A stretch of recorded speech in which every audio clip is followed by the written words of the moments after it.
Pour le processus amélioré de fabrication du fromage, frais encore appelé wangashi, tout commence par la préparation du coagulant. Cette étape débute par le lavage de la tige du Calotropis procera, une plante qui contient des enzymes qui participent à la coagulation du lait.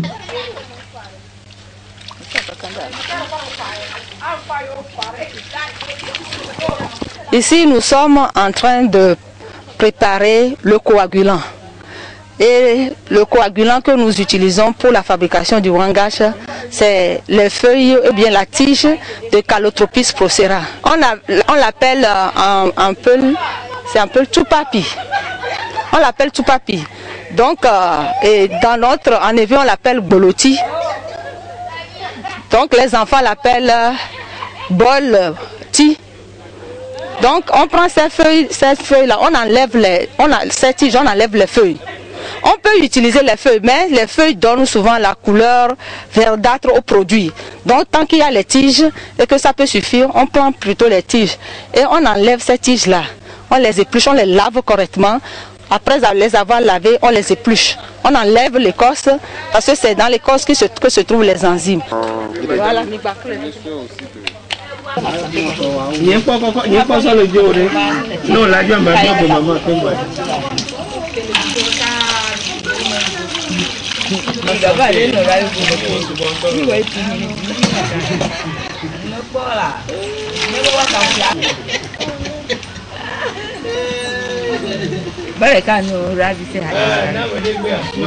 Après le lavage, on passe au décortiquage de la tige, suivi du pilage et de la salaison.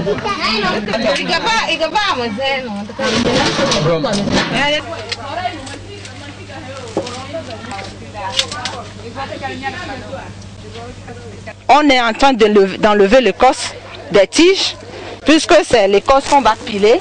On va le piler, voilà le mortier, on va piler l'écorce. Et après avoir pilé l'écorce, on va essayer de le peser.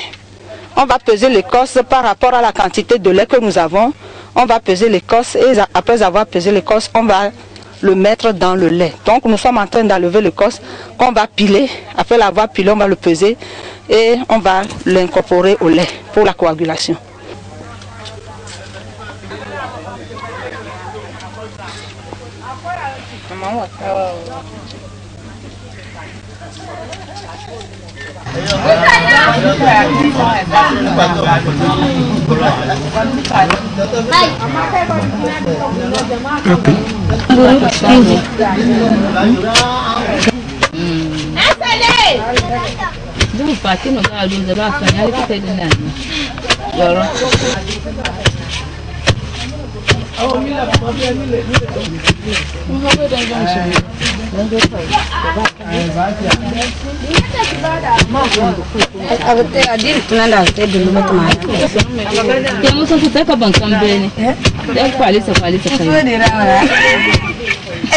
Nous sommes en train de piler les feuilles de Calotropis et l'écorce plutôt de Calotropis qu'on a épluché.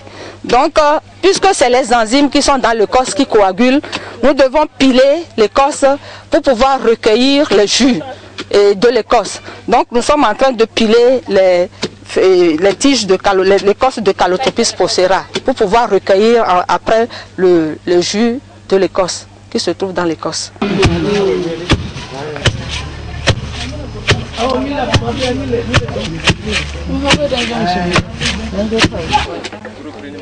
Nous allons mettre du sel, le chlorure de sodium, le sel de cuisine dans le produit.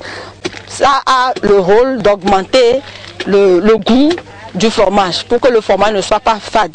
Donc, et puis ça participe aussi à la coagulation. Ça nous aide aussi à ce que le produit soit vite coagulé en mettant le chlorure de sodium et surtout rehausser le goût du fromage. Donc, la quantité c'est par estimation. Là, c'est par estimation. Comme vous pourrez saler votre produit, quand vous êtes à la cuisine, vous pourrez saler ça. Donc, vous voyez, pour que ça, le goût, l'essentiel, c'est que ça ne doit pas être trop salé.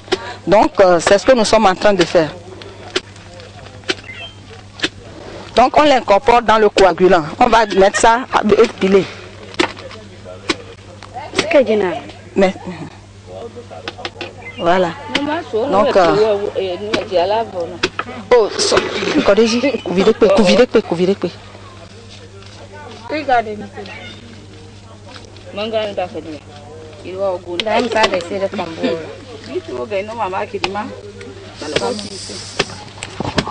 on est en classe.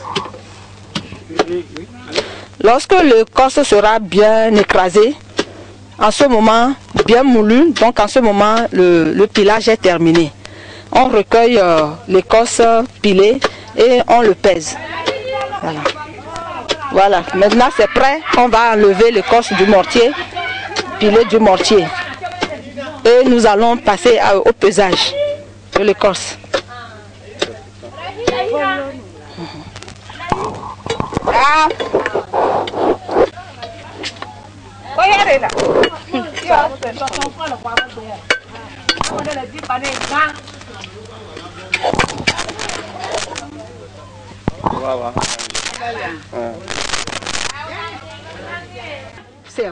Une fois bien pilé, on passe au pesage du coagulant.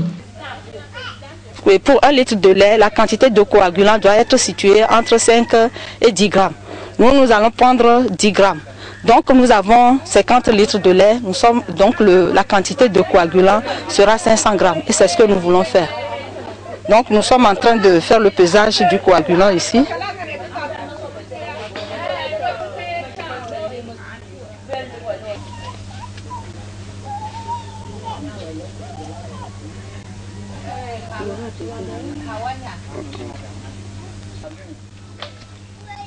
Bon, ça va. 0,1, c'est pas grave.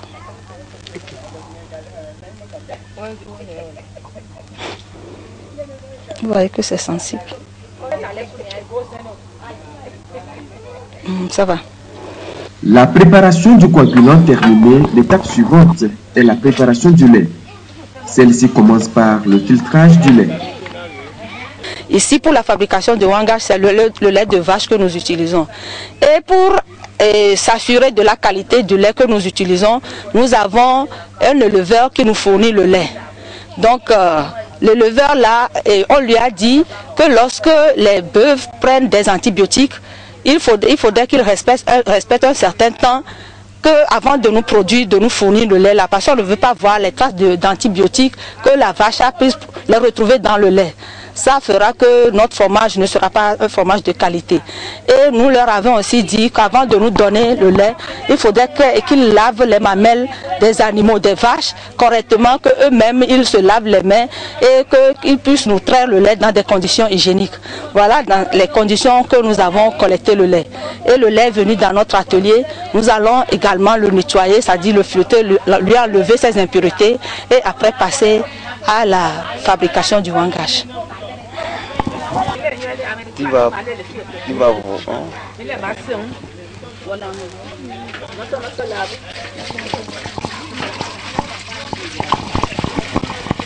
Bon, nous sommes en train de filtrer le lait, comme vous le voyez, avec un toile bien blanc pour enlever les impuretés du lait. C'est ce que nous sommes en train de voir. Vous voyez, après vous verrez peut-être qu'il y a des impuretés.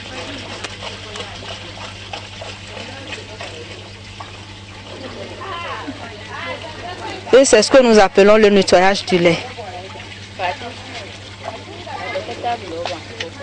C'est le lait frais que nous utilisons. Donc nous sommes sûrs que nous avons acheté du lait frais, puisque nous l'avons recueilli ce matin. Si le lait n'est pas frais, il sera impossible de fabriquer le fromage, parce que lorsque nous allons mettre le lait là au feu, nous allons remarquer que après quelques minutes, à 50 degrés déjà, le lait va coaguler. Donc on ne pourra pas fabriquer le wangage. Donc il faudrait être sûr de la fraîcheur du lait frais. Prendre un lait frais pour la fabrication du wangage. Ouvrez, on va voir.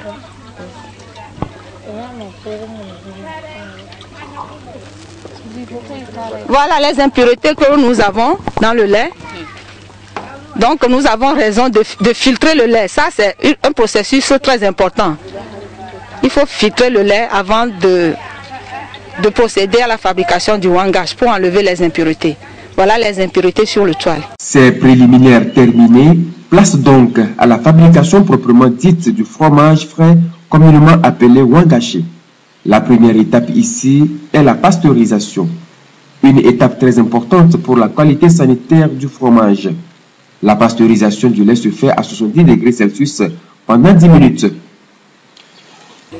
Nous sommes en train de mettre le lait au feu pour la pasteurisation. Donc la pasteurisation consiste à détruire les micro-organismes et les micro-organismes pathogènes et les non pathogènes pour que le lait soit pur. Donc nous sommes en train de pasteuriser le lait et il nous faut une température bien donnée. La pasteurisation se fera à 70 degrés pendant au moins 5 à 10 minutes et nous allons procéder à la coagulation du lait. Ok, bon, ferme. Bon, maintenant.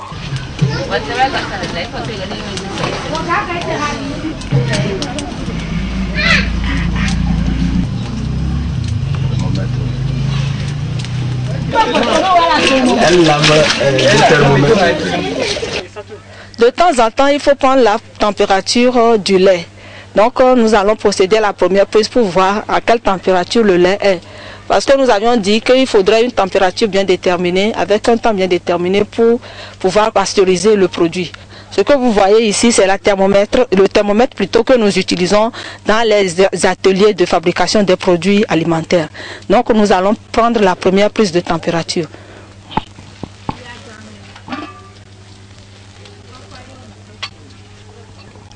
Donc nous sommes à 55 degrés. Bon, c'est à 55 degrés. Non, on attend les 70 degrés.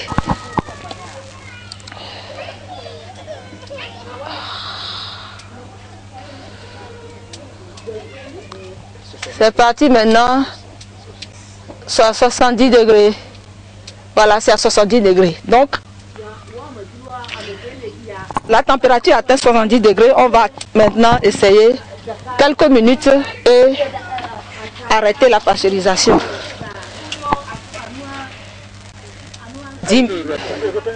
La température est à 70 degrés. Nous allons attendre au moins 5 à 10 minutes et on arrête la pasteurisation. Et après, on va redescendre la température à 63 degrés pour pouvoir coaguler le lait. Parce que les enzymes sont plus actifs dans un intervalle de température donné. De 63 degrés jusqu'à 70 degrés. Ça va jusqu'à 75 degrés même. Maintenant, en cet intervalle, les enzymes sont très actifs. Donc, on coagule à 63 degrés. Pour que, si ça dépasse cet intervalle de température-là, les enzymes seront détruites. Si cette température aussi, cet intervalle, la température n'est pas dans cet intervalle, il n'y aura pas la coagulation. Ils ne seront pas actifs.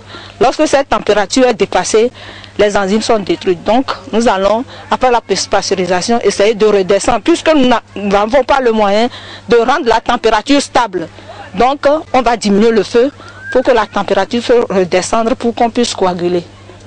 La pasteurisation terminée, on passe alors à la coagulation du lait qui est au fait la fabrication du fromage. La coagulation se fait à 63 degrés Celsius. La température de pasteurisation, on avait dit que c'était à 70 degrés. Mais on va redescendre la température du lait à 63 degrés pour pouvoir coaguler le lait. Maintenant, on a pris le coagulant, on avait pilé, on va y ajouter un peu de lait. On ajoute du lait on ajoute du lait au coagulant. Après avoir ajouté le lait au coagulant, on procède au malassage lait coagulant pour recueillir le lait du coagulant. On filtre l'ensemble lait coagulant, le jus, et on le filtre pour coaguler le lait que nous avons chauffé.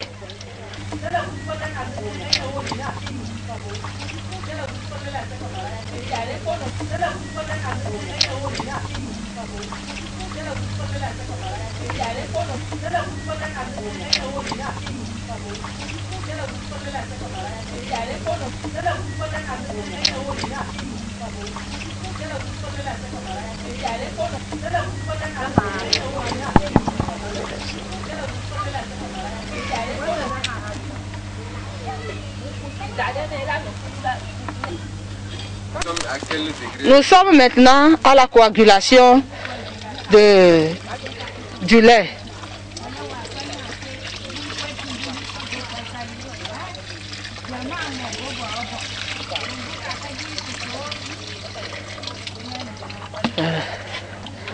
Nous sommes à la coagulation du lait.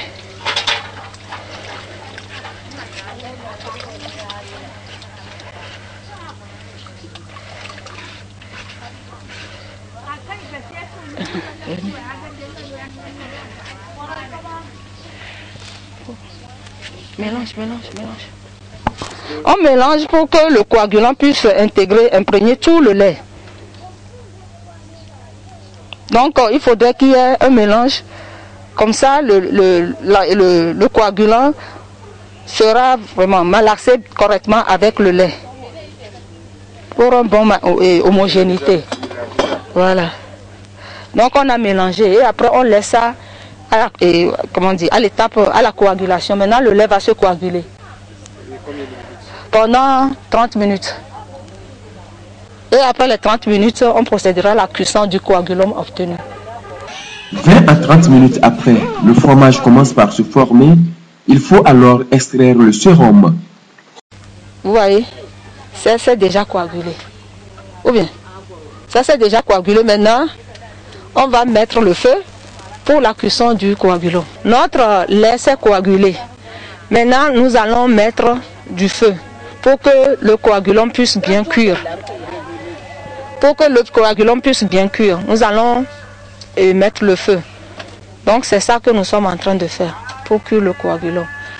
Pourquoi nous devons cuire le coagulum? Nous devons cuire le coagulum pour que le sérum puisse sortir du lait coagulé. Nous allons le cuire, le sérum va sortir. Et pour pouvoir bien formater le fromage, ça doit être un peu dur pour être bien formaté. Donc nous allons cuire.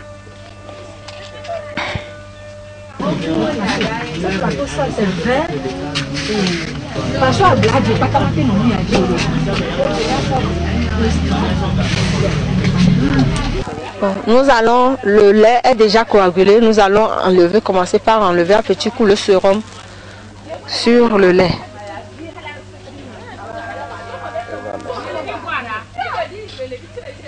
Voilà, c'est ce que nous sommes en train de faire. C'est le sérum qui s'échappe du lait. Vous voyez que c'est coagulé. À quoi va servir le sérum? Le sérum, on peut l'utiliser pour nourrir les animaux, puisque ça contient des vitamines et des substances solubles, qui sont solubles dans l'eau. Donc on pouvait l'utiliser pour nourrir les animaux.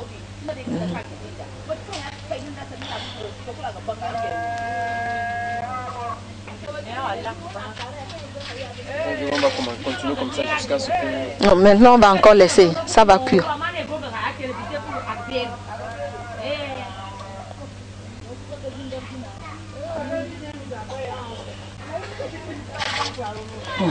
Pour que la cuisson puisse être homogène, nous allons retourner le coagulant pour que ceux qui sont en bas puissent venir à la surface. C'est ça que nous sommes en train de faire.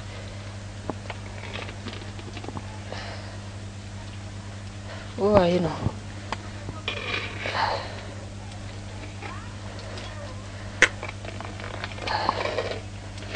Voilà. Nous allons répéter l'opération pendant 2 fois, 3 fois. Et puis quand tout est cuit de façon homogène, on arrête et on procède à l'égouttage.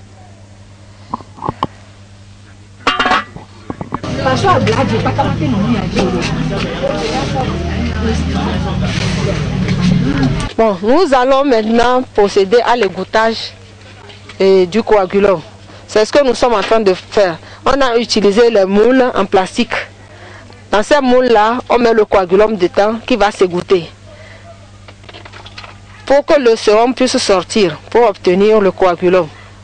Donc c'est ça que nous sommes en train de faire. Le goûtage, c'est le fait de faire sortir le sérum du coagulant. Donc on procède à le goûtage de cette façon avec ces moules, les passoires trouées. C'est interdit d'utiliser des passoires façon tressées avec des trucs en bois. C'est interdit. Les paniers tressés là, c'est interdit de les utiliser. Parce qu'ils gardent les microbes. Donc les passoires en plastique, c'est ça qui est conseillé. La dernière étape dans la fabrication du fromage frais amélioré est le moulage, suivi du retournement. Le wangashi, c'est un fromage frais. Le fromage, il y a des types de fromage. Il y a le fromage frais et le fromage affiné. Pour le fromage frais, qui fait partie du wangashi, c'est après cuisson, après goûtage, on consomme directement le fromage là. Donc c'est ça qu'on appelle le fromage frais. Ça veut dire que c'est prêt à consommer. C'est prêt à consommer. Après goûtage, c'est prêt à consommer. Maintenant, les fromages affinés, après goûtage, il faut maintenant les affiner. On les met dans des conditions spécifiques pour que des transformations physico-chimiques puissent se produire, même à l'intérieur des fromages, pour obtenir des goûts et des caractéristiques bien définies. Maintenant, nous avons notre salle de goûtage. On amène les fromages à la salle de goûtage.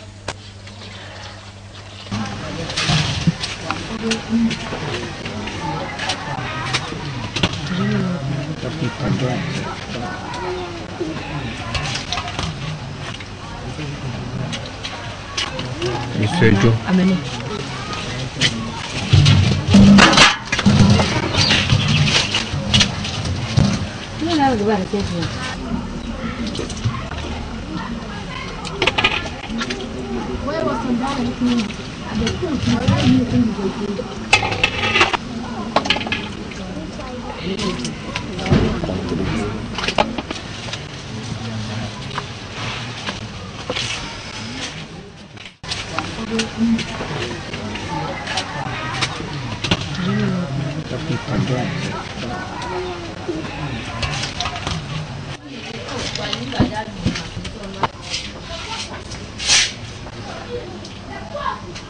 Pour 5 litres de lait, nous obtenons 1 kg de fromage frais, bien égoutté.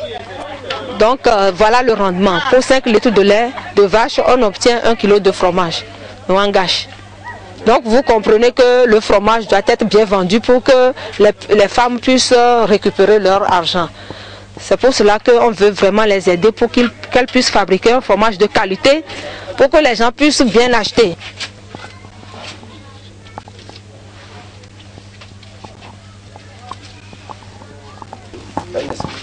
Nous sommes en train de retourner le fromage pour que le dessus aussi soit bien formaté, pour obtenir un produit très joli. Il faudrait bien retourner. Voilà le retournement.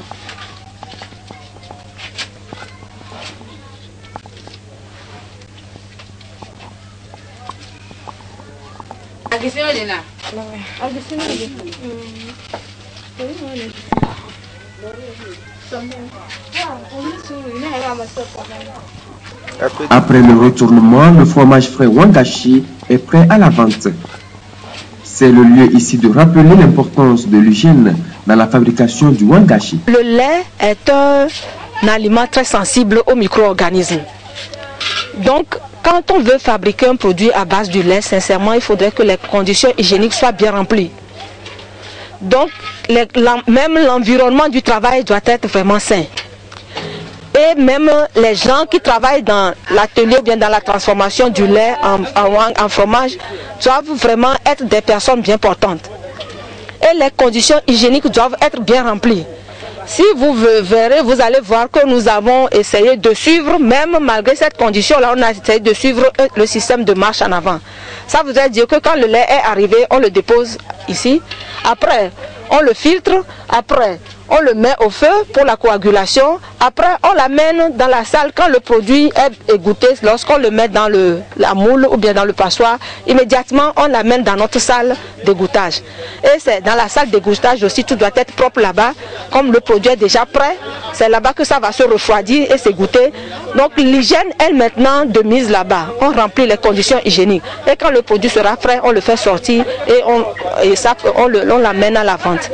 Donc les gens qui travaillent, si vous voyez comment nous sommes habillés, ça voudrait dire qu'ici on veut mettre l'accent sur l'hygiène de fabrication du fromage qui utilise une matière première très sensible. C'est pour cela que nous sommes habillés comme ceci. C'est pour cela même qu'on a tenu à ce que les femmes aient leur atelier.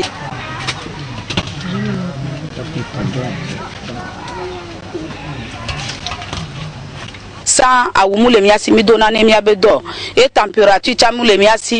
on n'avait pas de blouse, le thermomètre pour relever la température et la balance pour peser le coagulant. On ne portait pas non plus les gants. Aujourd'hui, en plus de tout cela, on nous apprend les règles d'hygiène et nous sommes fiers du résultat.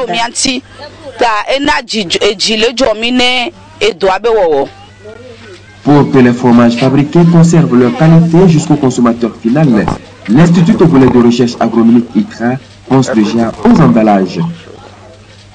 Dans le futur, c'est maintenant comment les aider à faire un bon emballage. Parce qu'on peut fabriquer, comme on a dit, ça se contamine assez rapidement. Donc il faut l'emballage. Il faut comment conditionner le wangachie afin qu'il garde sa qualité depuis la fabrication jusqu'au consommateur.